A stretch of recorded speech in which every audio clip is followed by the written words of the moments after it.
Yes, giving you a little hip and body. Yes. All right, all right, all right. Hello, hello, and welcome to Cast on Demand. It is me, it is I, Cassidy the doll, and I'm here to let you have it. Okay, well, you saw the title of the video. How do you know if you're actually trans? The questions that change everything. So, if you're tuning into this video, you're probably questioning yourself and wondering over and over again, am I actually trans? You may be wondering if you should start the process of gender transition, or you may have already started the process of your gender transition and are still having some doubts, wondering if you are really transgender or not.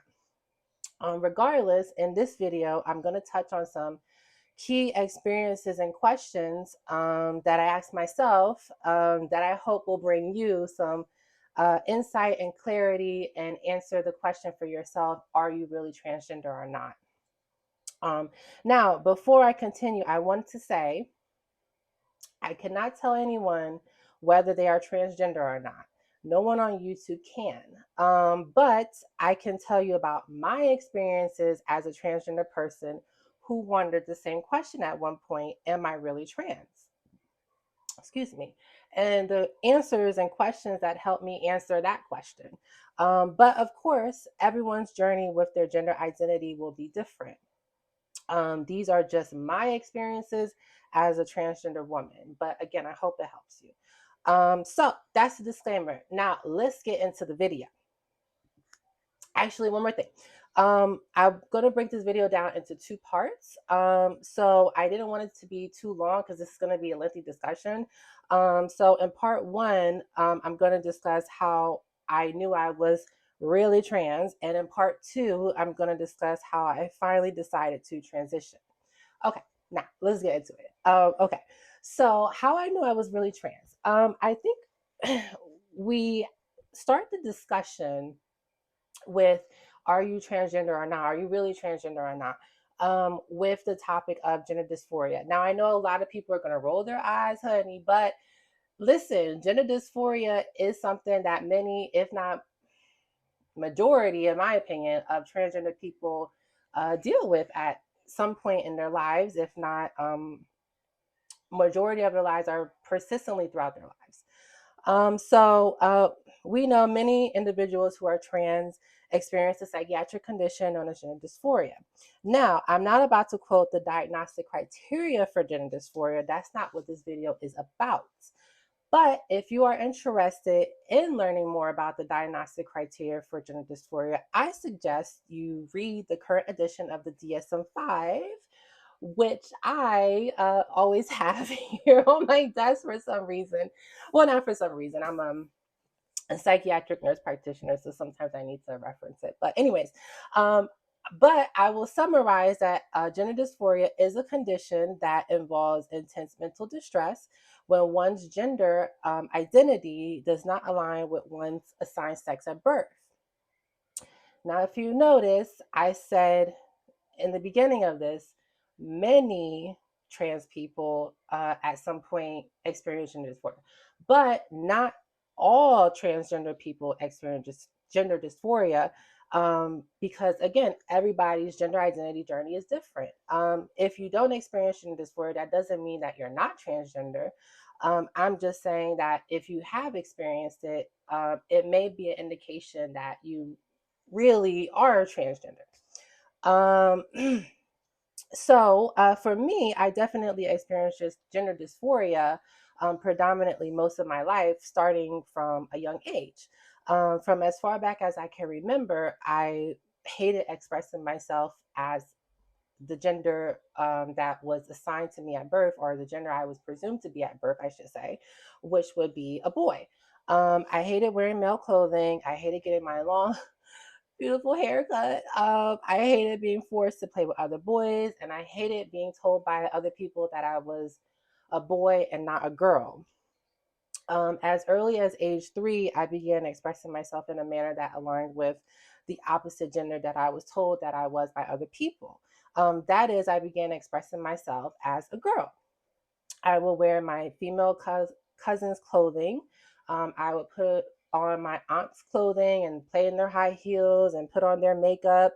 And I even had like a little coin purse that I would walk around with. And baby, you could not tell me that little coin purse was not the only Chanel Louis Vuitton. But anyways, I did these things because they brought me happiness. And because deep down I knew that I wanted to be a girl. I wanted to be and experience the other things that the girls around me were experiencing. And I knew I was a girl just like them. It was just everyone else kept telling me that I'm not a girl. But eventually, I came to realize that there was danger in expressing myself femininely because it would lead to punishment, which at times was physical punishment. And it also led to bullying. Not just from my peers, but also from adults in my family, which is a very traumatic and a topic for a different video. But, anyways, so I began only expressing myself femininely in secret, where it was safe to do so. But the desire to be a girl never left. The gender dysphoria of being forced to live as a boy, present as a boy, um, never left. So when I began to question myself before I started my gender transition, am I really trans? I had to think back and wonder, did I deal with gender dysphoria at some point in my life, and did it persist or not? And that's the key to answering this question, in my opinion. Does the gender dysphoria persist, or did the gender dysphoria persist? And that brings me to the next part of answering the question, am I really trans or not?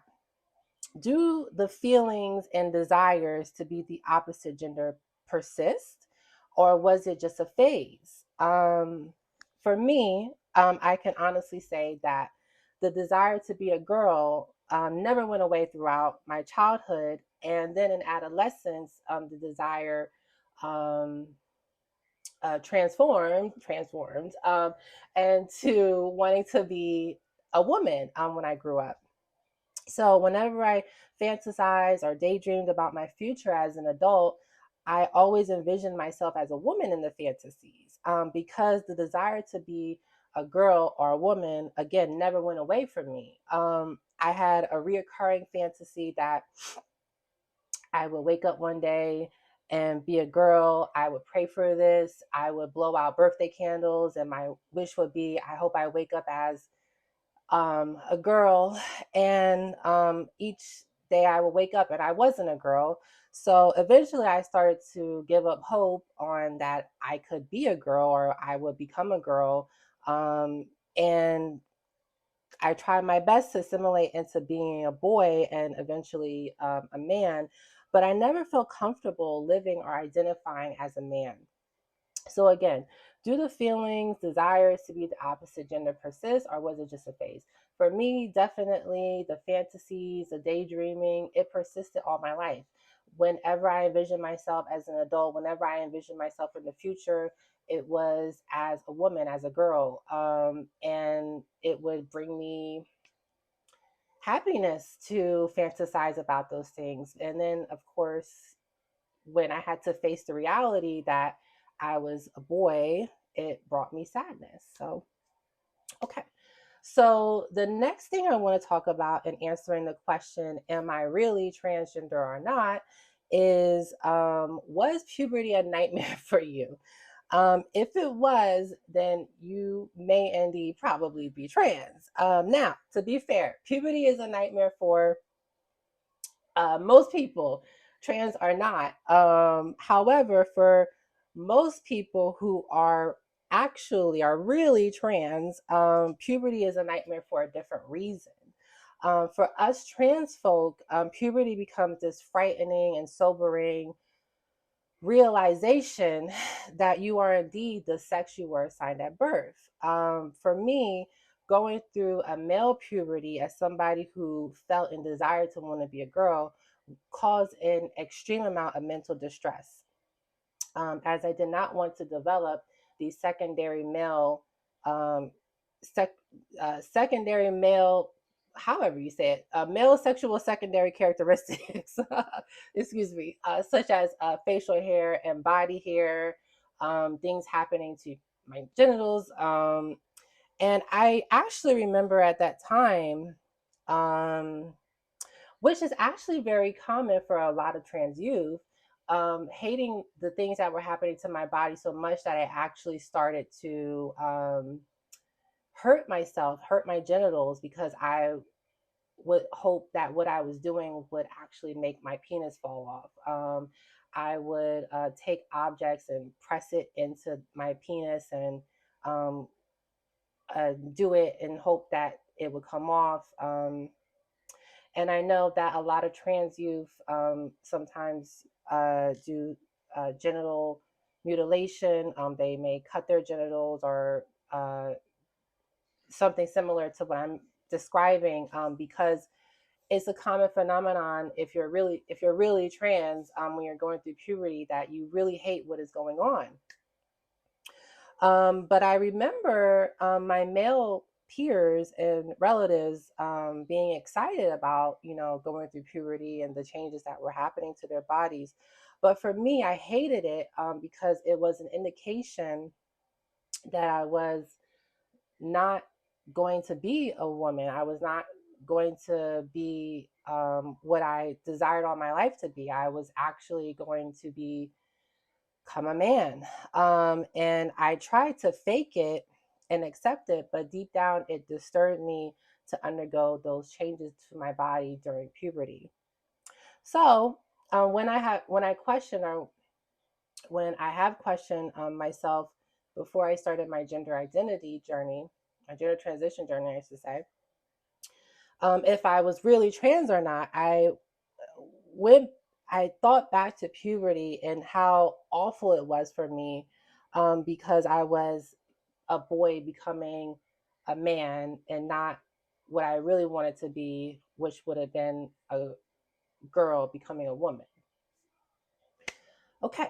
So the next topic I wanted to discuss in answering the question, am I really trans? Is gender euphoria. When we have the discussion about transgender people, we talk about gender dysphoria a lot. But another key part of answering the question, am I really trans or not, is exploring if you've experienced gender euphoria or not. If you don't know, gender euphoria is the deep joy, comfort, or relief a person feels when their outward appearance, social role, or inner identity matches who they truly are. Now, many people might assume that gender euphoria is only experienced post transition, but this is actually not true. Many people who are actually trans will experience gender euphoria pre transition as well, which can be as simple as somebody calling you by your preferred pronouns, even if it's done unintentionally or accidentally. Uh, my experiences with gender euphoria pre-transition typically happen serendipitously, with people mistaking me for being born female. As you can see and hear, I'm someone who was born with androgynous and feminine features. So for most of my life, even before I transitioned, people would mistake me for being a female. They would call me she, her, young lady, etc. And when this would happen, even though it was by mistake, it would fill me with whew, that rush, that happiness, that gender euphoria, honey. They see me as the woman that I see myself to be, even if they don't know that they see me for the woman I see myself to be. Um, and so, yes, so when I was younger and when people would say she and her and use the pronouns I really wanted to be, or say, "Oh, what a pretty little girl" to my mom, and I would hear it, I would be like, "Oh my God, I knew I was a girl. I knew I was a girl." And then my mom would, of course, correct them and become very upset and be like, he's not a girl, he's a boy. But anyways, so when I was a teenager, I was allowed to grow my hair out, and I also pierced my ears, both of my ears. And when I did that, it caused people to um, mistake me for female even more. But the truth was, I did those things, growing out my hair, piercing my ears, wearing unisex clothing, because again, it brought me that euphoria, that gender euphoria, when people would mistake me for being a female. Um, Even still to this day, when people use um, she and her and ma'am and miss, it still brings me a feeling of happiness that, wow, they see me for being a woman. They see me for what I know I am. And so, gender euphoria, have you experienced it or not? And answering the question, am I really trans? I think requires you to explore that. When somebody accidentally calls you she or the gender that you prefer, did it bring you a feeling of like, woo, oh my God, they see me, I know it. I knew I was a girl. I knew I was a boy, or however you identify as. Okay. So, are you engaged? Well, they come back for part two if you are, where I will be discussing how I finally decided to start my gender transition. But in the meantime, don't forget to comment, share, like, subscribe, all that good shit. Follow me on IG, Cast on Demand. And if you have not, please buy my memoir, my award winning memoir, Brave Story of a Trans Woman, by me. Uh, well, duh, it's my memoir by me. And yeah, please, please, please come back for part two. Come back for part two. And until next time, stay brave. All right. I'll see you in part two. You better be there in part two. Mm-hmm.